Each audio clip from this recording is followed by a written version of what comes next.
let me say that, of course, here with Chief Fenner, and I'm gonna yield to him for details on this particular situation. I know I got a call, I guess maybe a couple of hours ago, in reference to an officer involved incident, and come to find out that this officer was responding to a disturbance call that they received, and while out there responding to this disturbance and talking to the suspect that was involved, he started shooting. And so I'll let Chief Fenner respond to that. This is an officer that's been with the police department for about 11 years on the promotional list. He appears to be in stable but critical condition, which is good, considering the initial reports that I received. But stable but critical. I've had an opportunity to talk to his wife, and she's holding up. They have 3 kids, and so I simply want people to continue to pray for this officer and his entire family. But at least from the report that I received 2 hours ago to where we are now, his situation has improved. So that's good news, but continue to pray for him. It's another indication this was a disturbance call. A lot of guns. There are a lot of guns on our streets. There are a lot of guns that people have in their possession, in their apartments. And this appears to be a situation where the officer was simply responding to a disturbance call, and then all of a sudden, this individual started shooting. So let me just yield there, but it is a reminder that our officers 24/7 put themselves on the front line in very dangerous conditions, and even when it appears that incidents are not what I call dangerous, they can turn into a dangerous situation on the drop of a dime. But continue to pray for this officer and continue to pray for his family. Chief. Hey, thank you, Mayor, and thank you for being here in support of not only the family but our entire police department. And thanks to my leadership team and also our union president. But just before I go into any details, I want to say something about our Houston police officers and officers throughout the nation. They should be applauded and respected. And I know that we're living in a great city that does that, and we're very fortunate. But I want y'all to, everyone, prayers for him for a speedy recovery, and also prayers to his family. We will not be releasing names today. It probably will come tomorrow. And the mayor said he is an 11-year veteran, Kingwood Division, a proud father, a proud husband. The mayor said that we spoke with the wife. She's holding up good, but she needs prayer. Her entire family needs prayer. But this morning at 11:15 a.m., officers responded to a disturbance call at 200 Northpines.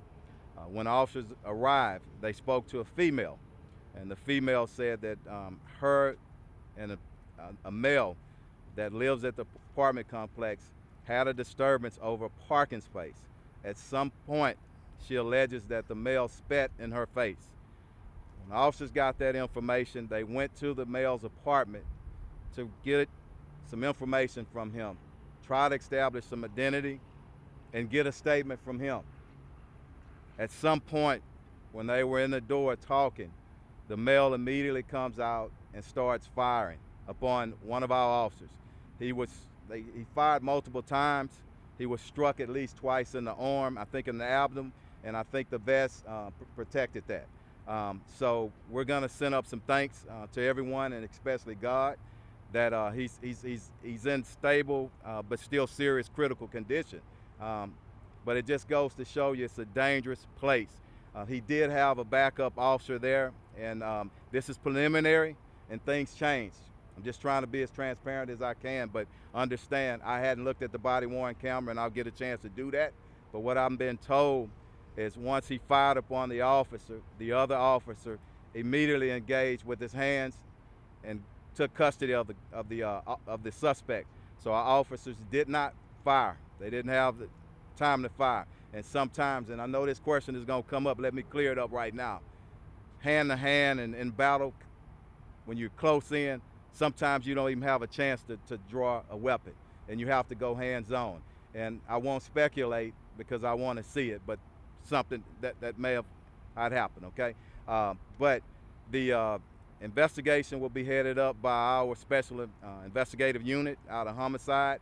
The incident did occur within the city of Houston, Kingwood, but in Montgomery County. So we will be coordinating with the district attorney's office of Montgomery County.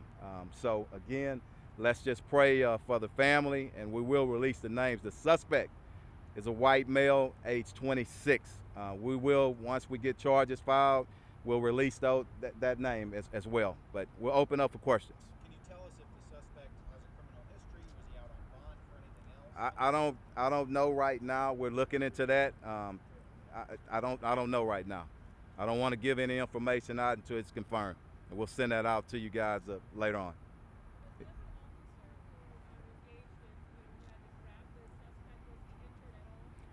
I don't think he was injured at all. I didn't any reports that he sustained any injuries. Were they inside? Did they make it inside?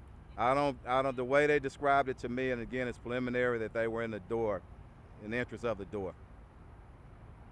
Anything else? Dan, talk about the kind of restraint it takes not to immediately open fire. I don't want to speculate on that. I was just trying to, because people are going to ask that, just what you're asking right now. I'd rather look at the tape, but I'm going to tell you, I say it all the time. Regardless of what a few people think, our police officers don't show up to work and saying, you know what, I want to get in an officer-involved shooting. They don't, and it's a tough job, and my hat goes out to them, and I'm just asking everybody, just pray for them. Pray for our city, our citizens, our leadership, and definitely those men on the front line, men and women on the front line. And that goes for our HFD, all first responders. And I want to thank them for getting there and providing aid right away and getting them over here. And also this Kingwood Medical Facility. Thank them for what they're doing, okay? Go ahead, one more.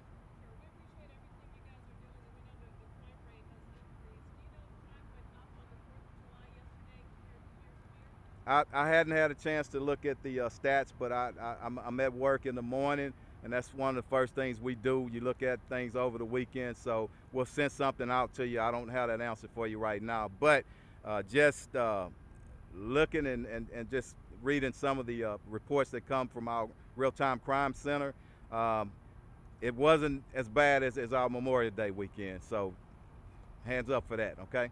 All right, but we'll get back with you. Is that it? Thank y'all. Thank you, Mayor. Thanks.